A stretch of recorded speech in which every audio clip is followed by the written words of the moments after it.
Hi, my name is Jerome Alford. Hi, I'm Laura Giles. I'm Pam Schreiber. Hi, everybody. My name is Sean Dugan. Hi, my name is Joni Schmidt, and I'm a good friend of Sandy's, so I appreciate being involved in this endeavor. We have several questions we're supposed to answer, and so I'll go ahead and get started. Why does housing and residence life matter in a college setting? I think it's one of the common experiences that our first year students have. It's particularly in systems where students are required to live in their first year. I think it's an excellent place for students to bring together both the in-classroom and out-of-classroom experience. I think there's nothing better on a college campus, and you can tell I've been in housing for a number of years. Why you? What gives you purpose in your work? Well, I think that's changed over the years. Now it's truly helping others. I really feel my job is opening doors for others. Um, and that's what I try to do. I love working with our RA and MA staff, particularly the student staff that want to go on in the field, and try to assist them in getting to that next step. In my particular case, having the opportunity to work in an ever-evolving, fast-paced environment gives me purpose in my work. No day is quite the same, and I enjoy the challenges that are presented to me on a daily basis. I might come in with the plan to get everything off my checklist, but rest assured, once the phone rings, there may be a new project or a new assignment or a crisis that I may have to deal with. That may take the entire day, so much for your checklist. So the third part of this question, the why now, how has your purpose changed or developed over time, is a great question. I think for me, the purpose is really remained the same, or certainly very similar. It's just the level at which I am working that has changed over time. Initially, I think my interest in entering the field was, I wanted the opportunity to work with resident advisors, to influence them, to guide them in working with students, knowing how important that relationship between the student and the RA can be.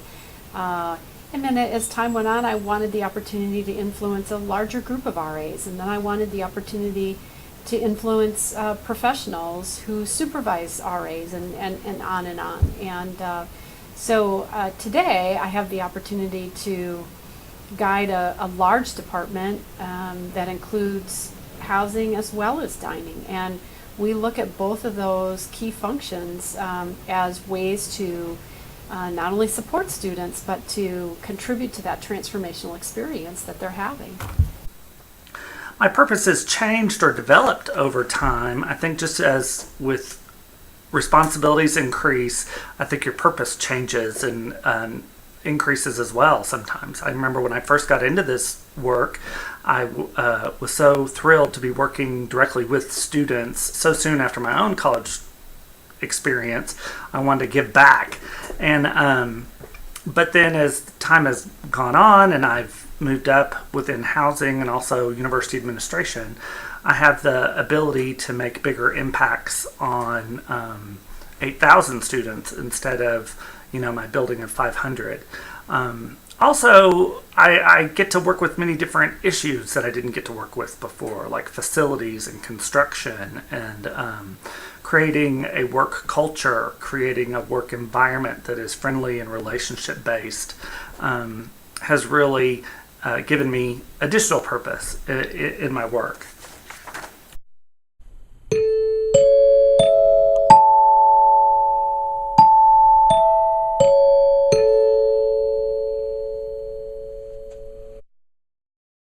On professional development, what did professional development mean to you when you were a new professional, and what does it mean to you now? In the beginning, it was purely conferences. If I could get to a conference, I felt like I was being developed professionally. Now I feel there are just so many ways that I feel I go through professional development on a daily basis, whether it's reading or discussions or mentoring students or staff. Serving as a consultant, I do a number of reviews on other campuses, serving as a faculty member at the National Housing Training Institute, volunteering, with a group or organization. That's really what professional development means to me now. That's a great question, especially after I gave it some thought, because it has changed for me over time.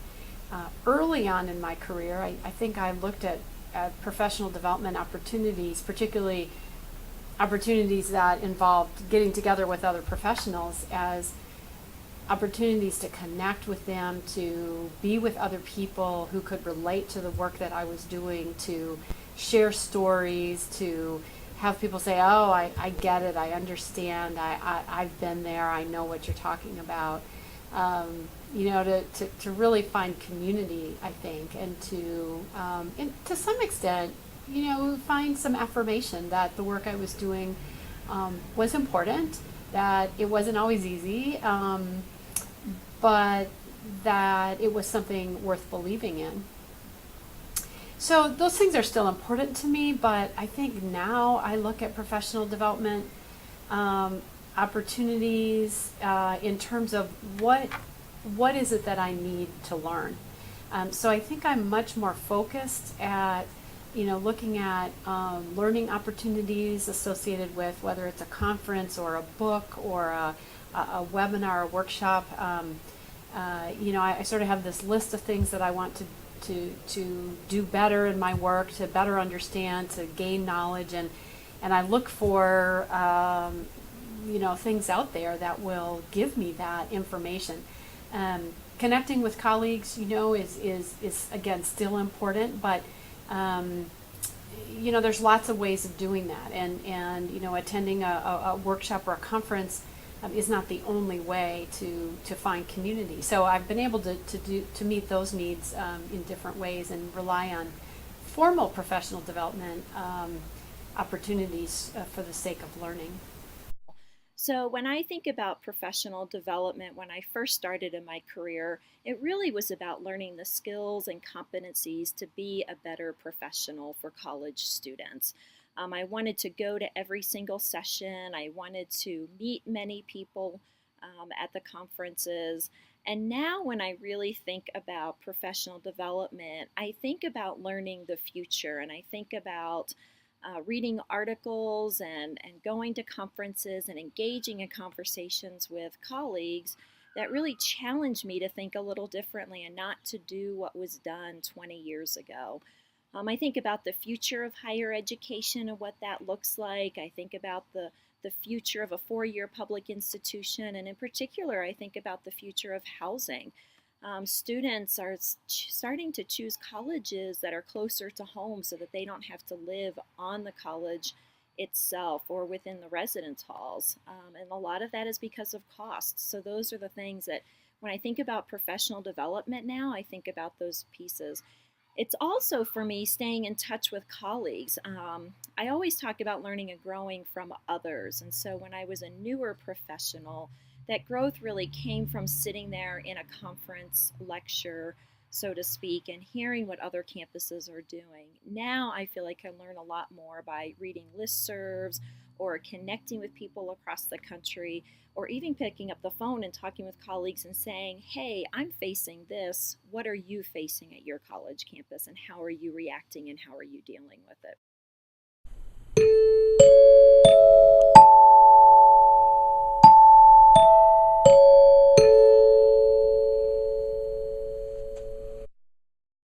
What has been your biggest mistake you made as a new professional or early in your career, and how has it helped you to become a better professional?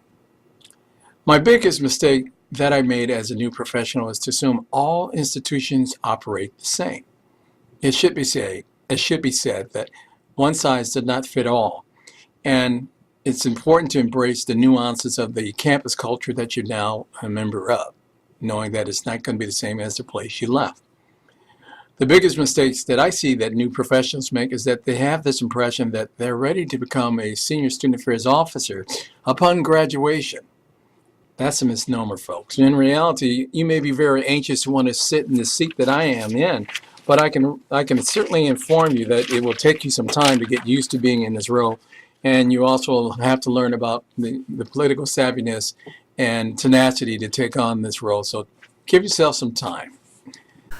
The instant that comes to mind is I was leading a staff meeting of professionals, and I had a colleague that was sometimes difficult to work with, combative, confrontive, and just could be challenging. And during this staff meeting, the situation escalated and escalated, and ultimately I said, "Okay, I'm done with this meeting. Let's just, let's just call it off, and we'll get together later." And in hindsight, that wasn't the best way to handle that situation. I let my emotions get a hold of me. I was so frustrated and angry in the behavior of someone else that it really shook my cool.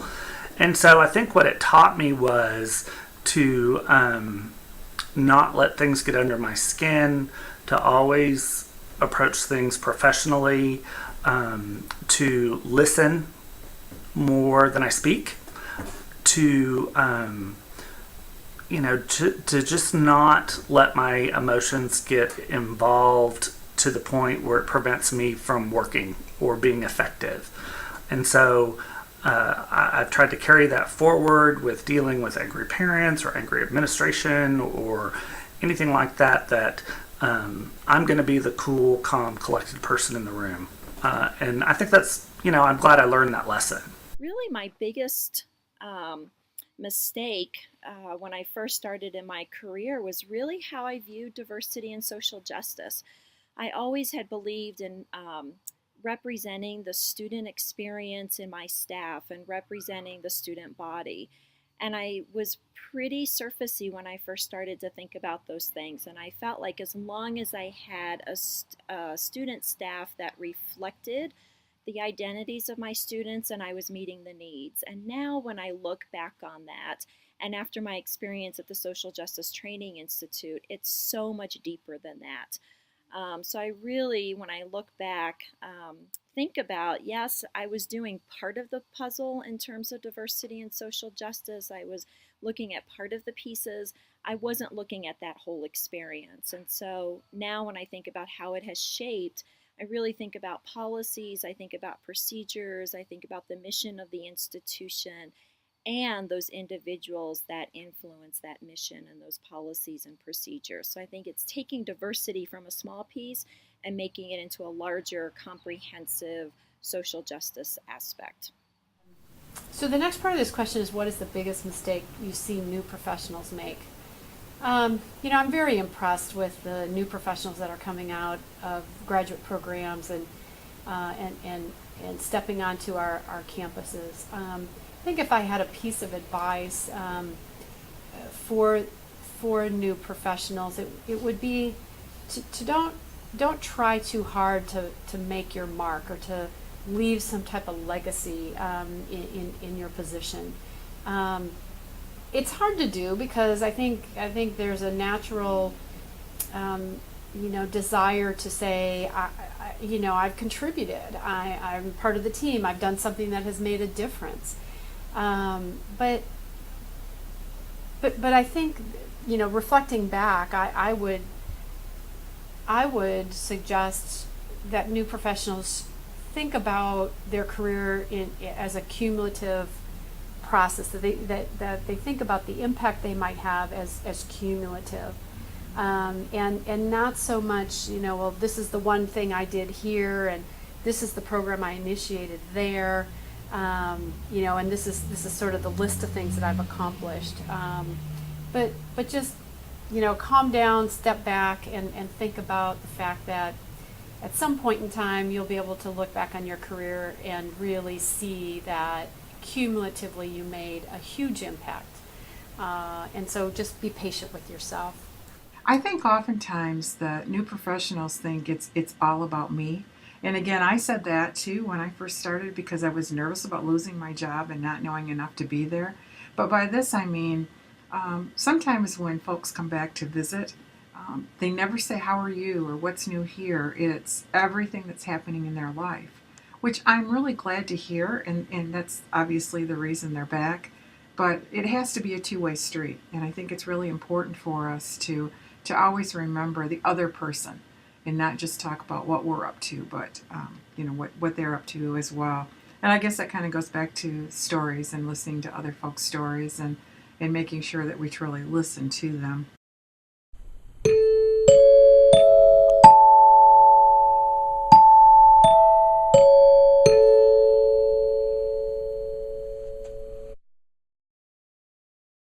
The value of having a mentoring relationship is absolutely priceless, folks. The insight that a seasoned professional can provide you with helped me to understand how to navigate effectively within the field of student affairs while avoiding to step on political landmines.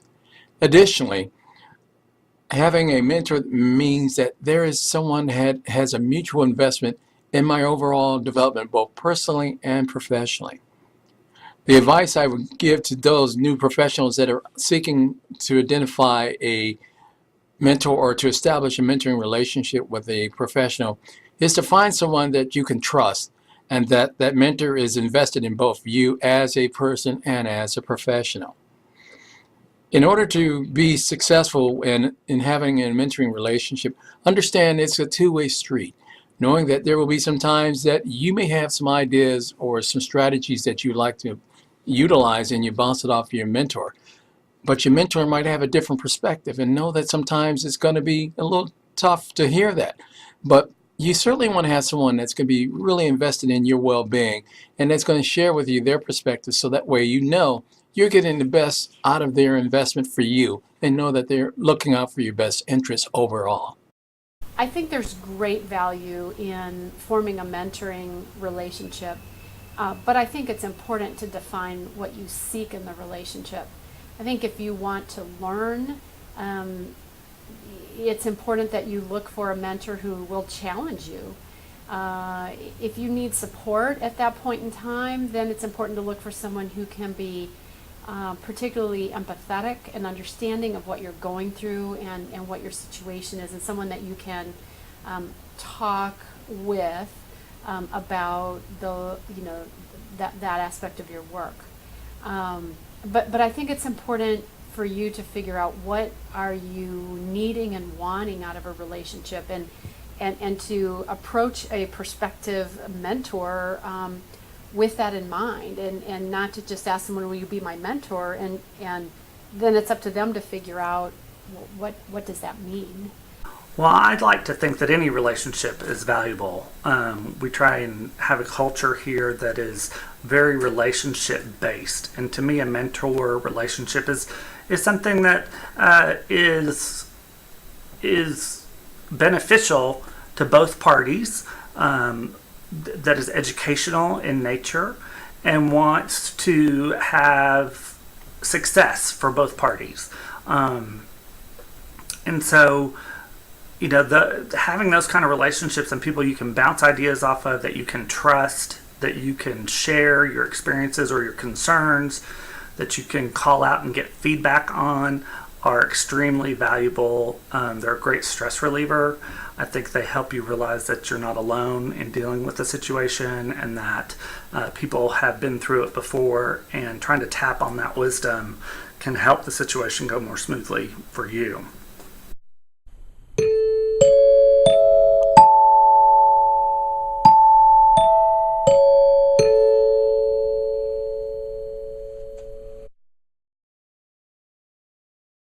If I could take a selfie at my most memorable professional experience with two influential people in my life, where would I be and who would be in my selfie?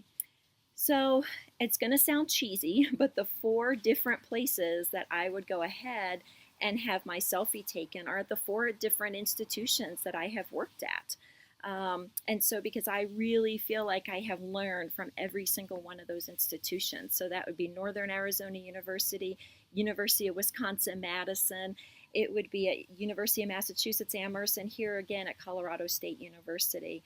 Each one of those institutions had a fairly different focus and area of strength, and I was able to learn from all those areas. I was also able to learn from those challenging situations at those universities as well. In terms of who would be in my selfie, my 2 individuals that I would have is Shah Hassan. He was an area coordinator when I was at The Ohio State University earning my master's degree. And Hassan was incredible with bridging the business leadership perspective along with the student affairs perspective. He taught me a lot about ego maintenance. It's one of my favorite phrases, and it really means about giving compliments, paying kudos to those around you, and really just being mindful that relationships are important. The other person I would have in my selfie is Dawn Thompson. She is currently the Vice President for Student Affairs at University of Delaware. She and I work together at University of Massachusetts Amherst, and she is an incredibly strong female leader who really believed in me at times that I did not believe in myself, so gave me lots and lots of confidence as a female leader. This is a great question, in part because as soon as I read it, I immediately knew the answer for me. My selfie would be taken at an NHTI, a National Housing Training Institute, and the two people in my selfie would be Jim Grimm and Jim Day. So here's a little background. I had the opportunity to be a co-founder and co-director of NHTI, co-directed for the first 10 years. And I think that that experience has been so meaningful to me for so many reasons. It was a great opportunity. I learned so much every time I worked on the Institute, as well as participated in it, as a co-director. I developed probably the majority of my professional relationships through that program. And so I'm so indebted to having that opportunity to meet all the people that I did during that time. Jim Grimm was a co-founder along with myself and Norb Dunkel at Florida. And I worked for Jim for a number of years. And I also worked for Jim Day for a number of years at the University of Georgia. And the reason I identified these two people as particularly influential is because, despite the fact that they share the same first name, they both were extremely effective leaders, but were extremely different. Their personalities were different. The way that they went about leading was different. Their values were different in some distinct ways. There were certainly a lot of similarities, but there were some differences. And what these two directors taught me was that you have to find your own leadership style, and it can be effective. Different leadership styles can still work, but it has to be the leadership style you portray has to be authentic to who you are, and then you have to pay attention to the impact that your style is having, and you have to be willing to learn, and you have to be willing to take feedback on that. But it's an evolving process. But at the end of the day, that leadership style has to come from, really within who you are. And Jim and Jim were two very different people, and consequently their leadership styles were very different. But they were equally effective. And I think at one point in time, it just struck me that I will be more effective as a leader if I am true to who I am, and am willing to adapt as needed, but really stay focused on my core values.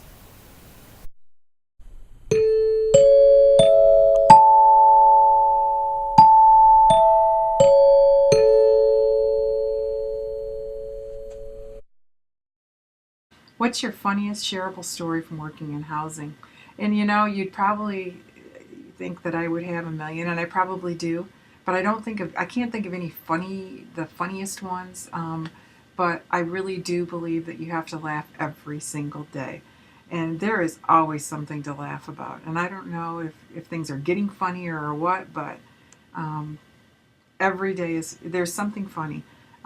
On every Friday at 5 o'clock, I do play the Flintstones whistle, saying it's time to get the heck out of here. Some people think that's funny. I think it's just a respite. Other days I may work late. This Sunday I came in to chat with you because it was quiet. But Friday at 5 is surely a sacred time for me and hopefully for the folks around me, and it's time to get out. It's such a great profession in that I have a lot of funny stories. But the one that comes to mind is my first year as a hall director back in 1988. a student had a party in his room, bunch of buddies over, drinking inappropriately, the whole thing. But when I came across the scene, the student had this huge bruise all the way across his forehead. And I could not figure out, okay, what happened to you? I mean, it looked like he had, had his head beaten in or, hit a curb or something fallen. And so he tells me this story about how his friends and he were playing basketball in his room with one of those Nerf basketball nets with the suction cups that you usually put on a window. Well, they had put the suction cup on his forehead and were surprised that it stuck. So they sat there and played basketball for forever and had a great time. Well, it came time to take the basketball off, and they couldn't get it off. And so they were like, God, what's going on? And so then they moved it from one side of his head to the other, trying to get the suction cup off. Finally, they pulled it into his hair, and it broke the suction. Meanwhile, they had given him the largest suction cup hickey you can imagine all the way across his head. And every time I think of that story, it just brightens my day in that college students who would guess that they could give themselves a forehead hickey, but they can. And that's one of my favorite stories from when I was in grad school and a first-year hall director. And it actually goes back to when I was a residence director at Northern Arizona University. And so it was my first residence hall as a professional staff member. It was an all-female building. It was considered a high-rise on campus, which was only about 10 stories. And so the funny story that I have is Flagstaff, Arizona was really known for having skunks on campus. And so we had one of our doors propped open at night. Don't ever do that again. But we had one of our doors propped open at night and a skunk got into our lobby. And I had made multiple phone calls to operations and to folks in the Flagstaff community to come help them trap the skunk in the building. Nobody was really willing to come out and help. So myself and a few of my staff members, we kind of barricaded the lobby off. We tried to get as close to the skunk as we could without being sprayed because, that was kind of fun. And eventually the skunk did find its way out of the building. But it's just one of those funny stories I have of sitting behind a table that was barricading one of the floors to get out of the lobby. So, you just never know what you're going to face. And I think that's the beauty of our jobs is that it's different every day. And you always have to find something to laugh about, otherwise you'll drive yourself crazy. So I can only wish that you would have a career as long and happy and fulfilling as mine. When the Queen Mother died, it was the time when my son and I were in New Zealand, and I remember a woman on the news say that she died. I don't know, she was old. She was in her 90s, I think, and that she had had a good run. And that's what I wish for you. I hope you have a good run as well. And thanks a lot for your attention and time. And Sandi has my contact information if you have any questions or follow-up. And thanks for the opportunity. Have a good day. Enjoy your conference.